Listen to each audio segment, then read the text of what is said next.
Okay. I'm Amber. I'm currently in my last class of my master's, and I'm completing the education program. Hi, I'm Melanie. I am also in the last semester. I'm taking 2 classes this semester, but this is my last one in the program. I'm in the e-learning program, and I'm a middle school math teacher. I'm Mandy Janetti. I'm in my last year. I have one more semester after this and my master's, and it'll be with the emphasis of school library. It's really hard to hear you, Mandy. Yeah. Oh, sorry. I'll try again. Sorry. I'm Mandy, and I have one more semester after this for my master's. Is that better at all? Yeah, a little bit. Okay. It'll be in my master's will be in an emphasis with school library, so education but school library focus. Okay, great. Okay, so I'll go ahead and start with kind of what I thought about the Do Not Track. I just like the first episode the most, about how like he started with how he kind of started his morning, how he kind of goes through social media and looks at everything. I'm not gonna lie, my morning ritual definitely consists of like my alarm going off 3 or 4 times before I decide to wake up. And then I lay in bed usually and I check my email, go to Twitter and Facebook for a while before I actually finally get out of bed. Yeah. You lady check your social media and all before you get up? I start my day with Snapchat, and I go through my Snapchat streaks. And then, but actually, I get out of bed first, and I do it from out of bed because I know if I stay in bed, I won't get out. Yeah. So I get up, and I just am standing next to my bed while I answer all my Snapchats.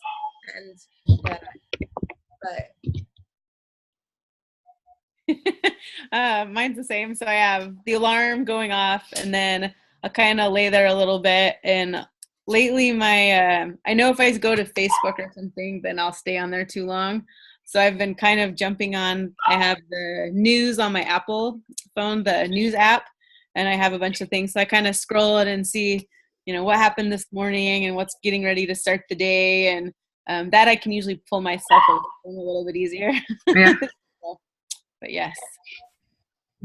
I was just, when I watched that first episode, it like really blew my mind, where all of a sudden it was tracking exactly where I was. Like it showed up the weather from Pikesville, Maryland, and I was like, this is crazy. How does he know this?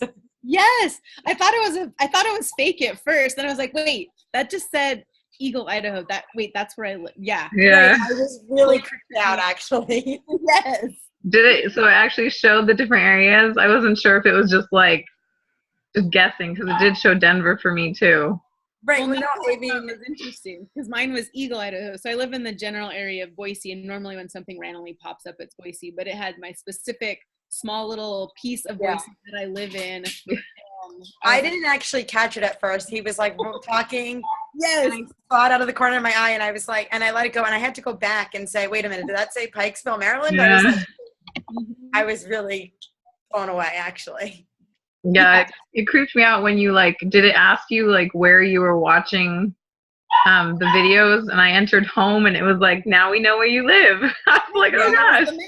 The map of my house. I was like, oh, yep, that's it. Yeah. It may not be as accurate if you're on a desktop versus being on a mobile. And I was like, well, it's still pretty accurate. Yeah, I was on a desktop and it was definitely exactly where my house was. It was pretty crazy. Down to my subdivision, nice and close. Mm-hmm. It was just, I mean, it really got me thinking about how it just requires you to click one button and they know exactly where you are and exactly what you're doing. Even then, when it goes into the next couple of episodes, I mean, there's sorry, my world is yelling at her brother. The next couple episodes started talking even more about like all the different things that everything's transmitting, and whether you know it or not, everything is transmitting something, and the geolocations, and then just turning your phone on, everything was tracking you somewhere, and that was crazy. Right. Yeah, I didn't realize, like, I knew my phone had the geolocation on it, so I kind of figured, with GPS they would know where I was, but my desktop, I guess I didn't really realize that they were tracking my location based off of my desktop. I'm not very, like, tech savvy, so I was really shocked by a lot of it. It kind of made me nervous about how much information of mine is actually out there. Right. I mean, And not just the location, it asked to, like, do you have any, like, nude pictures, because certain programs access your camera, and I'm like, wait, I never even thought about apps accessing, like, all of my pictures. I have over 15,000 pictures on my phone. It's horrible. Yeah, well, and and at first I was like, nude pictures, that's silly, and then the picture they showed was of a baby, and I was like, yeah, I do have streaky pictures of my children when they're running around naked in the house. And like, that's totally something that somebody could use inappropriately, that I would never post or share, but they could take it. They could take it. My phone. Mm-hmm. No, yeah. It goes without back to also. Well, like you said, her flash. Go ahead. I was just gonna say, like, you click on one article, and then all of a sudden your Facebook starts showing you related articles as well. You're like, oh, okay. Well, and I've done. I've went to go order something. I think it must have been my desktop, and then I went to my phone, which I didn't really feel like they were connected, but obviously they are, because now Facebook was showing me ads. Yeah. For things that I just bought on my desktop. I was like, yeah, how is it doing that? Yeah. How do you know what I'm looking at? Yeah, it's definitely crazy. Yeah. I also thought it was weird how they definitely talked about how addictive it is, and how we don't want to be followed, but it's so hard to say no to, like, Facebook and Gmail and all that social media. Because when I asked, like, would you pay for Facebook and Google, I said yes. I'm not gonna lie. Like, I love Google. I use Google all the time when I was teaching. I mean, for my kids now to look up activities. I don't know how people lived before Google. Or I was talking to my principal today at school, and we were talking about how there was no sub for one period, and they quickly had to figure out what they were going to do with these kids. She quickly went to Google. She typed in the title of the course. She printed out an article, and she said, what did they do when I was in high school and there was no sub? Like, how did they find something for us to do? She goes, it took me 30 seconds to find an article and print it. Yeah. Like, what did they do before Google? Well, yeah, I'm a new librarian at a brand new Catholic K-8 school, and we're a Google school. And so everything we do is part of Google, all of our classroom, all the tools. We did a big 2-day training, all of the different pieces of Google. And then even from there, there's a podcast I've been listening to in the mornings, Google Tribe, and just all the gazillion things and different ways you can do things. And they've made it so it's so integrated now, especially, teaching. I don't know how I would be able to drop it at this point. I think it was a whole lesson plan today because of Google, because I had the chance to Google. Like, last minute, I was like, oh, this worksheet was boring for the class before. I'm going to go find a new worksheet for them. And I had it. No, I think even this class, if I didn't have Google for this class, I would definitely fail this class. Oh my gosh. I would have failed this whole major. Yeah. The video showing me how to do it. There's something I was going to say when we were talking about Google. There was, now I can't remember. It'll come back to me. Did you guys put in your information for the Illumina? I did. I did not. Oh, you didn't? No. I decided to, and I felt like, I don't know, I guess I didn't really like it because of how it judged me. Like, I know that was the purpose of it, but I was kind of offended by some of it. So it said my personality was, what did it say? Organized, responsible, and hardworking, which I could see that. But then when it went to, like, evaluating my financial risk, Yeah. it judged me based off of my age and being a female. It said I was a mediocre candidate for a loan. Like, it just I was like, excuse me. Said I had risk-taking behavior in my career decisions, potential risk-taking behavior in my financial decisions, and risk-taking behavior in my social decisions. And I felt like a lot of it said was based off of just my age and being a female. I felt like it was just like, I don't know. Yeah. It was interesting to see that. Well, I did it too, and the first part I was like, oh, that's interesting. That's pretty spot on. The personality wise, I was like, okay, yeah, that's pretty close. But then when it went to the financials, I had huge red flags, and I was not a good candidate for loans. And I think the biggest one, it was because I was an extrovert and I would take risky behaviors. Yeah. First of all, you've never met me. I analyze everything that I do before we do it, especially if it has to do with money. Mm-hmm. And, I'm just like thinking about, if someone was to compare that versus, what our credit score is, would be totally opposite. Mm-hmm. And like with our past loan histories, they would not even be close to being a good comparison of what, I would say our actual credit history is versus, what it was. So I thought that was interesting that there's people that actually get loans that way. I know. I was almost intrigued to like go to that website and just to try it out to see, because I found I've never even heard of them doing like basing a loan off of your social media accounts. That's just crazy to me. Well, it makes sense now when you think about it and you talk about, like the millennials and the Gen X and the Gen Z and everything. I mean, that's what their lives are built on, and they're so used to that. But I mean, I wonder, I don't know, I feel like I don't know, maybe just when I do Facebook, it's very simple, and it's really just about seeing families and friends and what their kids are up to. They can't be around them. So it would be interesting to see, if I really dug into Facebook and was following things that we're interested in socially, politically, whatever, if that would change the reflection all. And maybe that's something that works better for millennials or people that use it more in detail versus, I know what I use it very surface wise. Maybe that would change it. I don't know. Yeah, that's true. I know more like businesses are using like your social media to kind of decide if they want to hire you or not. When we were hiring for another third grade teacher for our team, they went through and they, after we interviewed them, they went to their social media, like they searched them on Facebook and tried to find their Twitter accounts and looked at the different aspects of that. So I always try to make sure mine's private. I never post anything except about my kids. Like you said, it's mostly about, I have a lot of family in California and I live in Colorado. So it's just a way to like share pictures with my family and stuff. But I'm in a lot of baby groups too to be able to make friends because I stay at home right now. But other than that, I mean, I don't think they'd find out much about me except that I'm obsessed with my kids. Which isn't a terrible thing. So yeah. I mean, I use Facebook for pretty much the same reason. I mean, I'm in that millennial age area in the sense that like I don't have children. I'm I literally finished my undergrad and went straight into my graduate.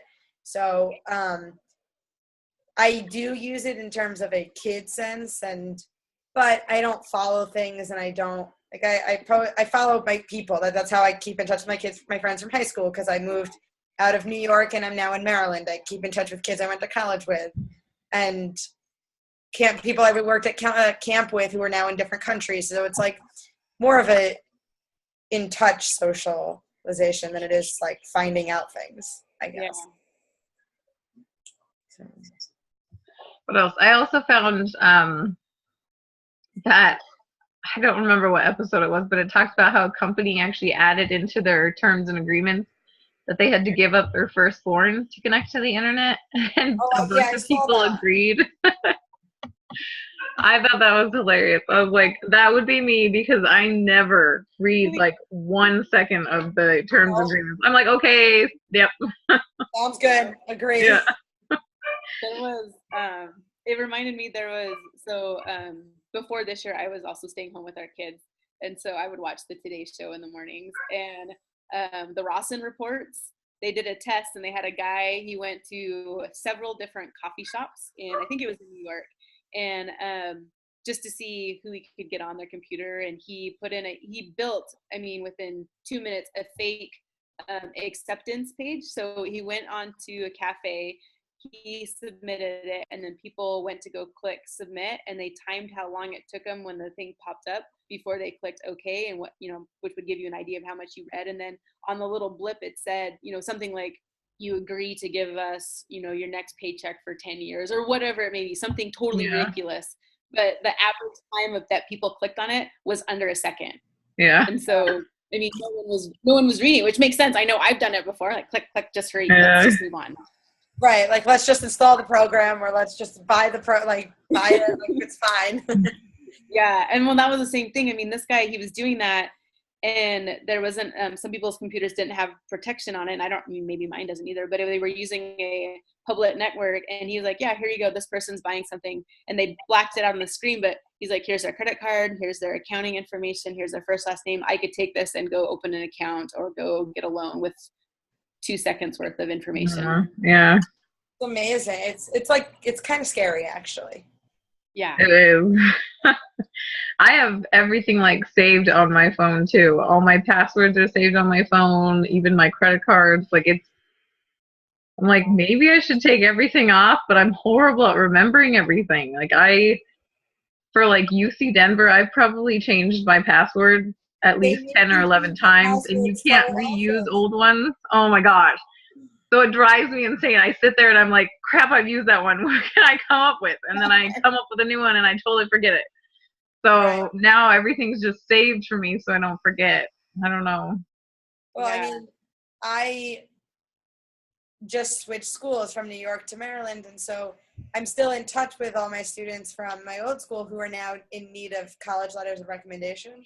So they're emailing me asking if I could write their letter. So I signed on to the online account that you do all of that on now. And I was like, uh-oh. Last time I wrote a letter of recommendation was last September. I don't remember my password. Yeah. I was like, I have no idea. I had to reset it. And they were like, nope, that was your password last time. And I was like, oh, now I can't use it. Well, because of course we all use the same 2 or 3 passwords. Right. Yeah, no, I know.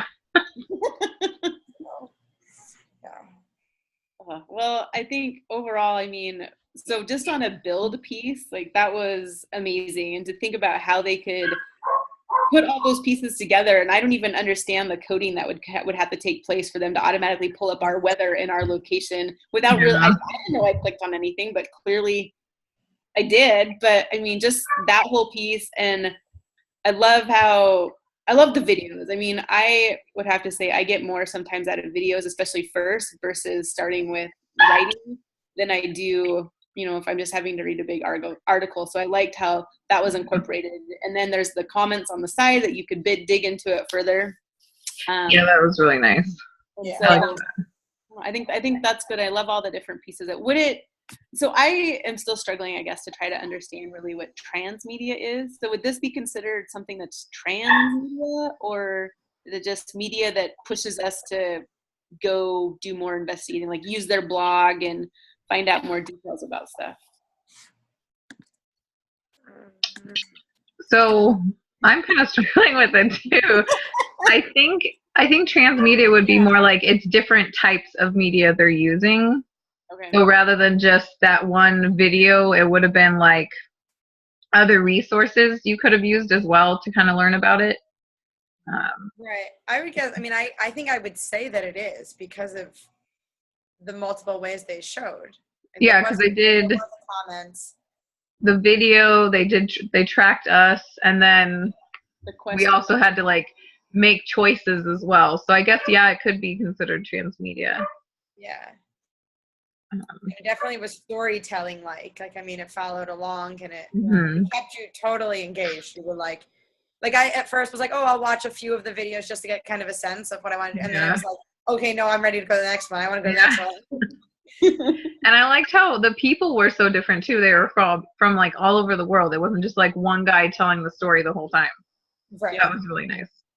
I don't know. I thought it was really relevant to our lives, which is always nice too. My husband even, I started watching it and he started watching it too. He's like, I never knew that.